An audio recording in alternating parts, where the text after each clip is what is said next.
You're typing right now, probably without thinking about it. Your fingers move across the keyboard in a pattern so familiar, it feels natural, almost instinctive. But here's the strange part, that pattern, QWERTY, was deliberately designed to make you type slower, not just slower. It was engineered in 1873 to prevent mechanical jams in typewriters. The irony, we've carried this 150-year-old solution forward into the digital age, even though the original problem doesn't exist anymore. So the question becomes, how did a design flaw from the mechanical age become the global standard? And why, despite decades of ergonomic research and better keyboard layouts, do we still use QWERTY? Those are the mysteries we're unraveling today.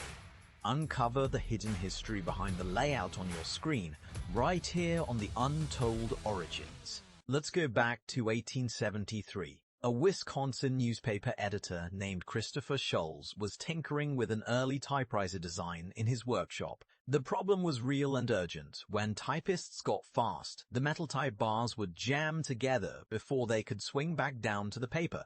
Letters would tangle, destroying the machine and the page. Scholes' solution wasn't to redesign the mechanism, it was to slow the typist down by scattering the most common letters across the keyboard, forcing fingers to move inefficiently.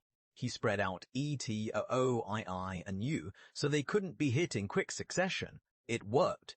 Typewriters stopped jamming, and the habit stuck. Here's the golden rule about keyboard design. The layout you use is fundamentally optimized for a problem that's been solved for over a century. Modern keyboards have no mechanical constraints. Electric and digital keyboards have no type bars, no physical collision risk.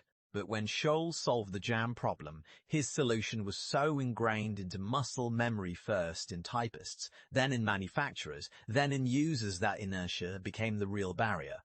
The mechanism is deceptively simple. Your fingers remember a pattern. That pattern triggers neural pathways.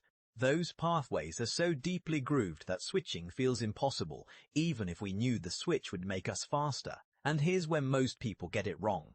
They think QWERTY persists because it's optimal. It doesn't. It persists because it's synchronized. Everyone has learned it. Every device uses it. Manufacturers can't break the standard without orphaning billions of users. It's a locked system. But let's address the myth. Many people believe that the Dvorak layout, a 1932 redesign that does optimize for finger efficiency, would make us dramatically faster. The truth is messier. Yes, Dvorak reduces finger movement by about 30%. Yes, tests show it can be learned. But here's the insider detail the industry rarely admits. Switching to Dvorak doesn't make most people faster in real life because you lose fluency. You're thinking about where your fingers go instead of thinking about your words. The cognitive load swap cancels out the physical efficiency gain. Speed isn't just about mechanics, it's about automaticity. Here's the insider knowledge moment. The typing speed standard used globally, words per minute, or WPM, was literally benchmarked on QWERTY typists. The test was designed around the layout, not against it. So when you hear someone claims they type 80 WPM, that number is contextual. It's not a measure of your capability, it's a measure of your synchronization with the 1873 engineering hack. What started as a temporary fix became permanent infrastructure. The QWERTY keyboard is a reminder that sometimes the oldest solution wins not because it's the best, but because it's first. We're all typing on a ghost the phantom memory of mechanical jams that haven't happened since your great-grandfather was born. That perhaps is the most human part of invention. We don't just keep solutions alive because they work. We keep them alive because we learned them, and learning something deeply is its own form of power. If you enjoyed this video, hit that like button, share it with a curious friend, and subscribe to the Untold Origins.